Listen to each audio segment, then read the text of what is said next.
Congratulations, Thanksgiving is going off without a hitch. You woke up early, you put the turkey in. You might have even watched my video last week on how to cook a turkey. All you have to do is carve the turkey. What do? Freak out? You do not freak out. You know why? I'm gonna tell you how to do it perfectly. How to carve a turkey 101. Step 1, take that electric carving knife set that your grandmother gave you for your wedding and put it away, because you don't need that. What you do need is a sharp carving knife and a fork and a cutting board. That's a given. All right, let's transfer this guy from here to here. Bum, ba, bum, ba, bum. Beautiful. See, not so bad, right? Let's take off that little thing. Throw this away, you don't need it. Now there's no need to feel intimidated by this. You're gonna do this away from the table. Take your time, be the bird. Don't worry, it'll be great. So we're gonna start with the legs. There's a little flap here that separates the breast from the thigh. And we're gonna do a nice slice right there. The thing about animals, there's usually a natural separation. It's not as scary as it looks, even though we have big knives. I'm using this fork to separate the leg quarter from the breast. We're gonna go kind of against the bone here, so that way all the meat can come off. You see that little bone here that I just exposed? You slide your knife right in between that and the socket. You just kind of pop it right out. And now you have your beautiful leg quarter. Gorgeous. Now we'll just go to the other side. So repeat everything you just did. If you need to use your hands, use your hands. Just make sure they're clean. Oop, there we go, found it. 2 down, now we go for the breasts. The breastbone is directly in the center. Oh, there it is, found it. And again, follow that bone.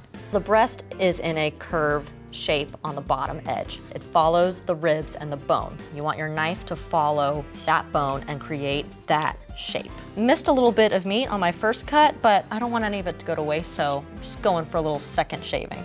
And here's your breast. And you can shave a little bit more if you want, that you might have missed. I'm gonna do the other breast next and then the wing, so that way it's not going topsy-turvy every time I try to cut it. We're gonna do the same thing that we did before. Go along the breastbone. Next, we're gonna attack the wing. And the wings are a little bit different because before you start with them, you wanna make sure you subscribe to our channel so you don't miss any more episodes. But let's get going. So we're gonna find that same socket that we had found with our thigh bone. I'm gonna use my hands, don't judge me. Found the socket. So now you just slide your knife around it. And there's your wing. It's gonna fly away. Ah. This one, thankfully, is already out, so I don't need my hands. Awesome. There still might be a little bit of meat, and you can feel free to pick it out or snack on it. And this is all just because I'm a depression baby and I don't like to let anything go to waste. Oh, don't want to miss this best part, it's the skin. I'm gonna eat it. Oh my God, that's really good. Ooh, now guys, don't forget, this little probe, take that out. No one wants to eat that. Now that you're done removing your meat from your carcass, there's a little bit left to do. Move it to another cutting board, and we're just going to cut it into smaller, more manageable pieces. It can be straight on. I'm cutting it kind of on a bias. I just think it also looks a little prettier this way. Or dark meat now. People like that, right? Dark meat? Dark meat is not gonna be quite as easy as the breast, but what you can do is remove the thigh from the leg. We're looking for another socket.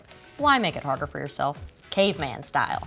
Okay, so now you have your thigh and your leg separated. We don't do anything with the leg. The leg stays, you know, on its own. Now we're gonna cut the thigh into smaller pieces. So we found this bone, now we're gonna go kind of over it.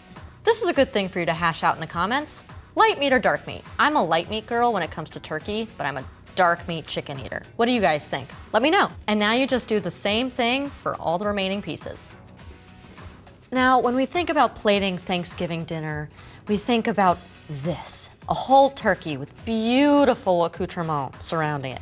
But that's not real. That's just for magazine covers and movies. What it really is this. I just put some kumquats and fresh sage around it, and when you surround it by all of these wonderful sides, who could say no? See, I told you I had your back. Impressing your family and friends Might be a little bit of work, but it doesn't have to be intimidating. If there are other holiday tips you'd like me to tackle, please leave a note in the comments. Happy Thanksgiving, and I'll see you next time.